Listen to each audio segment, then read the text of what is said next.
सुबोध पाटीलला पंचाने विजय घोषित केलेला आहे आणि कुस्तीला सुरुवात होते. कुस्ती लागते. लागत असलेली कुस्ती शुभम शिंदे, शिवरामदादा तले आणि जयदेव जग्गे अशी कुस्ती चालू होते.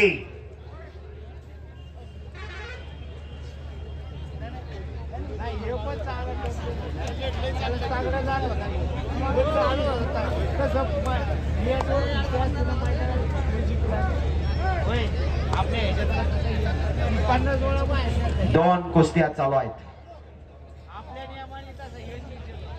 आणि भारत आक्रमक झाला. भारतने कब्जा घेतला. खरोखर अतिशय भव्य आणि दिव्य असं मैदान. धैर्यशील भैया गायकवाड यांच्या मनाला आनंद वाटो. धैर्यशील भैया गायकवाड यांच्याकडून उत्कृष्ट कॉमेंट्रीसाठी 1000 रुपयाचं बक्षीस आमच्यासाठी आलेलं आहे. कुस्तीची कॉमेंट्री ही वस्तुस्थिती समोर काय चालू आहे हे योग्य टायमिंगला आठवावं लागतं. त्याच्याबद्दल काय बोलायचं, कसं बोलायचं वटवावं लागतं. नंतर प्रेक्षकापुढे पटवावं लागतं. काय अंगलोट आलं तर मिटवावं लागतं. बोलणारा एकटा असतो, ऐकणारे ऑडिटर असतात. शब्द ही शस्त्र आहे. प्रत्येक शब्द विचारपूर्वक बोलावा लागतो. काना मात्रा वेलांटी उकार आलेल्यापैकी कोण मुख्य नाही, सगळ्याला बोलता येतं. पण त्या बोलण्यात काही दम असावा लागतो, दर्द असावा लागतो.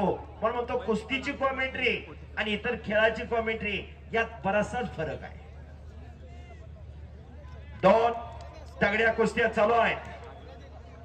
पलीकड भारतने कब्जा घेतलेला आहे. अंकित गोलियाचा समोर शुभम शिंदे पैलवानची कुस्ती लागलेली आहे. मैदान खचाखच गच भरलेला आहे.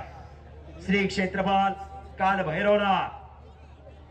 भैरवनाथाच्या या पावन भूमीत मल्लयुद्ध झळकलेला आहे. चांगल्या कुस्त्या, जबरदस्त मैदान, भव्य आणि दिव्य असं मैदान. बोला बोला. पृथ्वीराज पाटील बोलवा ना मैदान. पृथ्वीराज पाटील आत्या, हर्षद सदगीर आत्या आणि ओ वाहेगुरु वाहेगुरु वाहेगुरु वाहेगुरु. शुभम शिंदे, शिवरामदादा तले पुढे हिंद केसरी, महाराज केसरी अभिजित कटकेचा बट्टा